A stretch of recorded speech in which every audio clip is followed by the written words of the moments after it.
Eu tenho que resumir mais a conversa, né, gente? O que aconteceu com o nosso Galileu?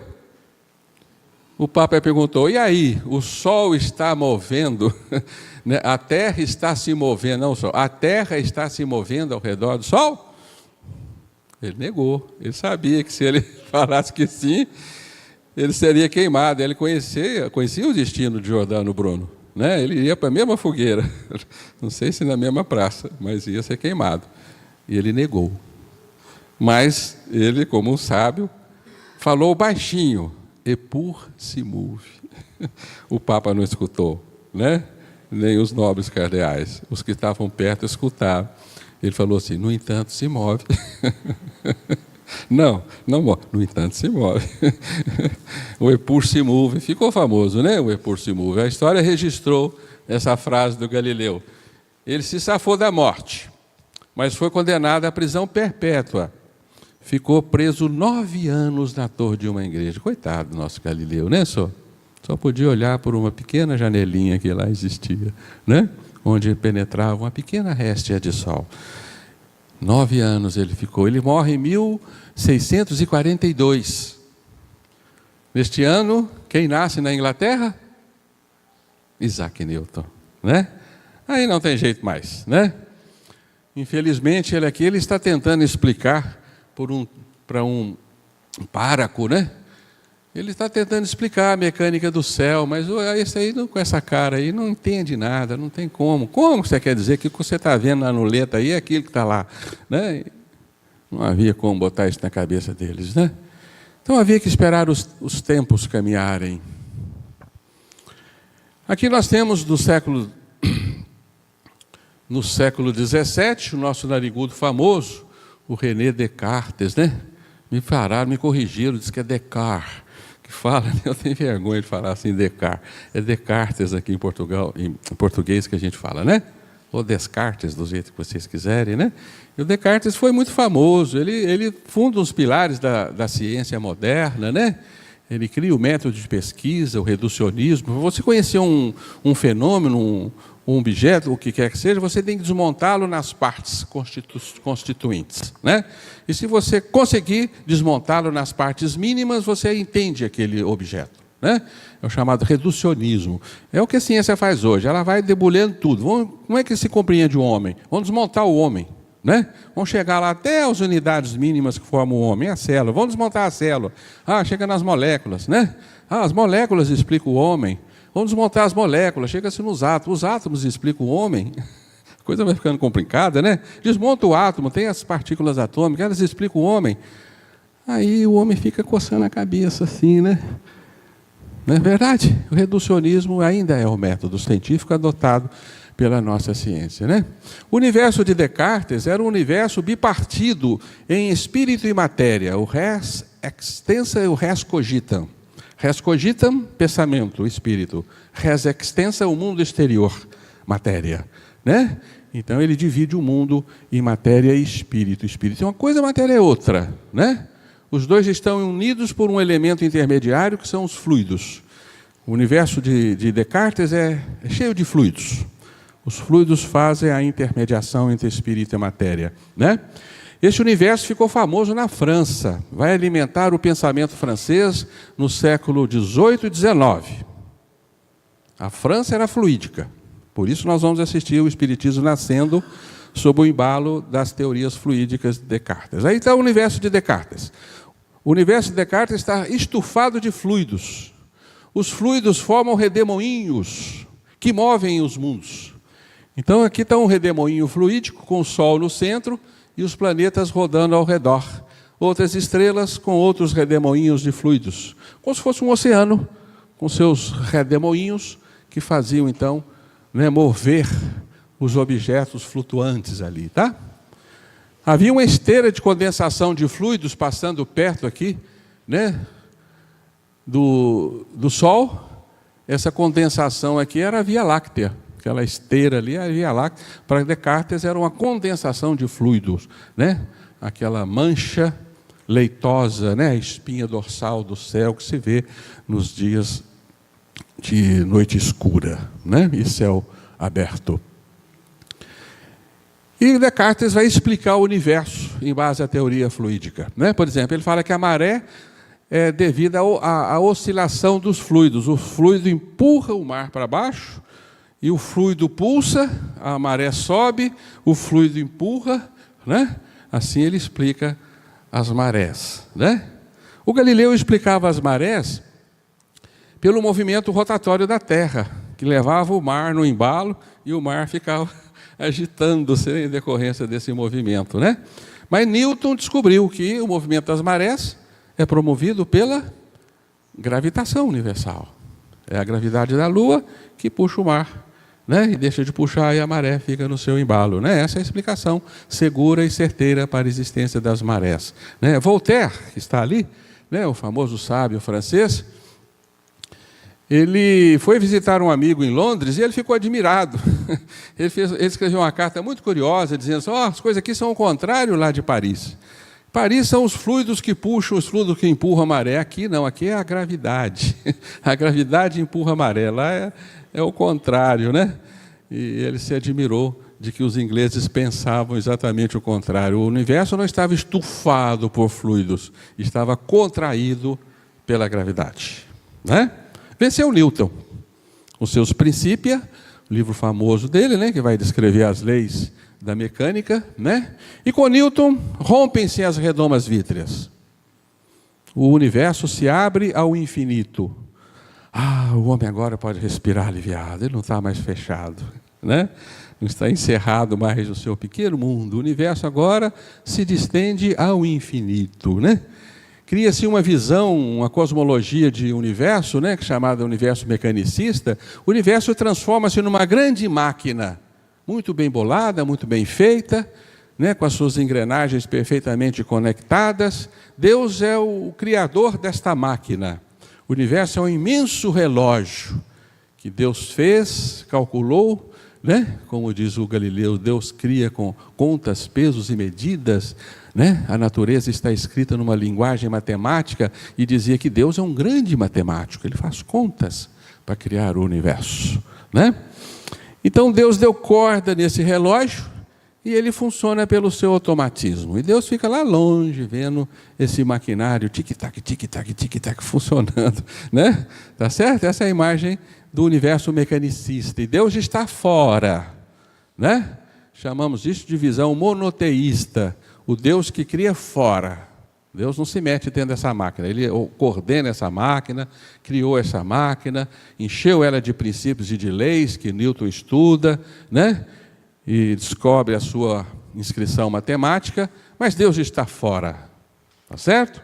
Deus lá distante, né? Isso é importante, porque é uma visão de mundo que alimentou o nosso psiquismo e o nosso coração até hoje. Porque você quer saber onde é que está Deus? Põe ele lá nas alturas inatingíveis, né? Deus está fora de você, tá? São as religiões monoteístas que têm essa concepção. Nós estamos agarrados nela. Ao contrário do Oriente, que criou uma outra imagem de Deus, né? É o Deus panteísta. Deus está em mim. O Manastê. Deus é em mim, saúda Deus em você. Deus está em tudo, né? É um outro Deus, tá certo? É uma outra visão de mundo, né? Muito bem, então a ciência se fixa, estabelece os seus fundamentos, varre para a lixeira a cosmologia cristã. Inútil, imprestável, né? A ciência esperneou, mas não teve como negar as evidências da ciência, né? Aqui nós temos o Newton, Laplace, o Voltaire, pilares da ciência, né? O Voltaire declarando: o universo abraça-me e não posso acreditar que esse relógio exista e não tenha o seu relojoeiro, né? Criou-se a imagem desse imenso relógio cósmico com as suas engrenagens perfeitas. Este universo de Newton, ele estava desenhado num único plano, o plano do espaço e do tempo, ilimitados e absolutos. Era um tempo que não mudava, um espaço que jamais acabava, né? É um universo que existe de toda a eternidade e sem nenhum limite. O universo ilimitado, né? Espaço ilimitado, tempo eterno. O Laplace já vai lançar a ideia de que esse universo existe de toda a eternidade e não precisa de um criador. Ninguém criou esse universo. Ele existe porque existe. Existe de toda a eternidade, ninguém criou. Não precisa de Deus, né? Escreveu um livro sobre a formação do sistema solar.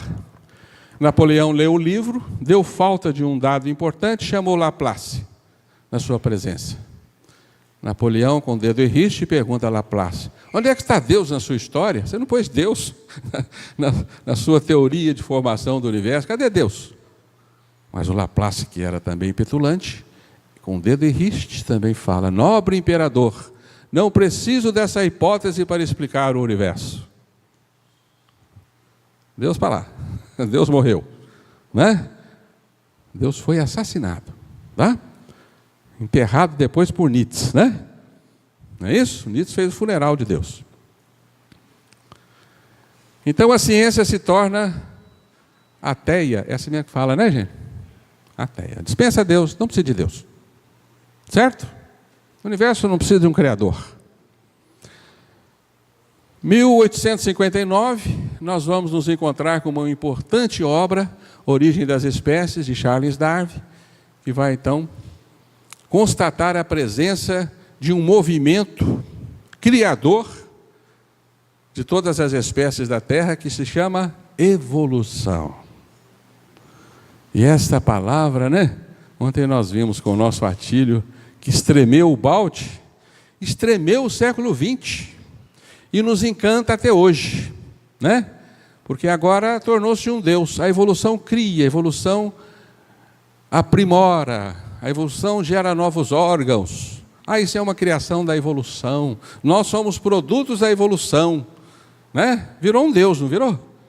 Quanta sabedoria tem este tal de evolução, né? Devia fazer uma estátua para ele, para a gente adorar, né? Verdade? 1953, Watson e Crick descobrem o DNA, que vira outro Deus. É o DNA que cria isso, o DNA faz isso, o DNA faz aquilo. Um amontoado de átomos. Carbono, oxigênio, hidrogênio, fósforo, nitrogênio, né? Esqueci de alguém? Algum outro mais? Oxigênio, né? São átomos. Esses átomos se entenderam, criaram uma maravilha, né? Se combinaram, formaram uma maravilha que cria tudo. Você é bonito por causa do DNA, é feio por causa do DNA, é burro por causa do DNA, né? É raivoso também por causa do DNA, é tímido, é o DNA. Logo a ciência vai descobrir que não é isso não, viu? A DNA é um rascunho de composição dos seres vivos e não podemos, né, concebê-lo determinando tudo que nós somos, né? Porque a nossa diferença, o DNA, é 0,06% diferente do DNA do macaco, né? É uma diferença muito pequenininha para você imputar as enormes distinções entre um homem e um macaco, né? O nosso DNA é 3% diferente de um cachorro, também é muito pequenininho. É 6% diferente de uma espiga de milho, é muito pouco, né? Bem, enfim, não vamos falar disso. Mas o fato é que o nobre Darwin não desfez de Deus. A vida mostra-se assim grandiosa sob esse ponto de vista da evolução, com todos os seus poderes originados de um princípio divino, talvez único, mas novamente Deus vai ser dispensado, né? Agora colocou-se no lugar o DNA para comandar a nossa evolução, né, gerando então uma concepção mecanicista da vida e da biologia. Pobre homem, tornou-se um órfão neste universo, né? O século XIX acorda com uma concepção chamada universo em desencanto. Deus perde a sua paternidade. O homem perde a sua paternidade. Ele já não tem origem nem destino. Ele é um produto do acaso e vive perdido no mundo, na ribeira do universo, sem importância alguma, né? Isso vai gerar graves repercussões na alma humana. Não é à toa que a depressão no século XX, né, vai graçar o homem, né? e vai contribuir seriamente para a redução do seu potencial. Porque agora, o que eu estou fazendo neste mundo? Para que serve esse mundo? Para que sofrer tanto, né? Não existe mais o inferno para coibir as minhas ações? Então eu vou viver da minha ganância, né? Vou viver do hedonismo, explorar ao máximo possível todos os bens do mundo, que se dane o outro, né? Vou morrer, não vou existir mais, né? Não existirá punição para os meus atos. Gera-se uma sociedade conturbada, que vai se refletir nos nossos dias, não é? Ladrão que se salta não tem medo do inferno, mas não, o inferno não existe mais, né? Enfim, isso será muito importante para determinar até comportamentos ao homem. Então, o século XIX vai construir uma imagem de criação, uma imagem de universo que nós chamamos evolucionismo. A evolução é o pai que tudo cria no universo, tá? O universo é uma máquina de origem casual. Ninguém criou, ele se acomodou por si só através da evolução. Ele vem, não se sabe de onde, vai, não se sabe para onde, mas não existem mais duas dimensões na criação. Está vendo ali um tracejadinho do céu, onde estava Deus? Acabou. Então tem só uma dimensão, só um palco na criação. O palco do espaço-tempo infinitos. Tá? É um palco onde se dá a criação da evolução. Esse palco sem limites, e ele é absoluto, o seu tempo é absoluto, o espaço é absoluto, tá? O espaço não muda, o tempo não muda. Tá certo? Universo ilimitado, universo aberto ao infinito. Então estamos aí com as considerações desse modelo, né? O criacionismo evolucionista, vamos dizer assim, né? Que não é um criacionismo, porque não tem nem criação. Universo aberto, infinito e eterno, estendido nas ilimitadas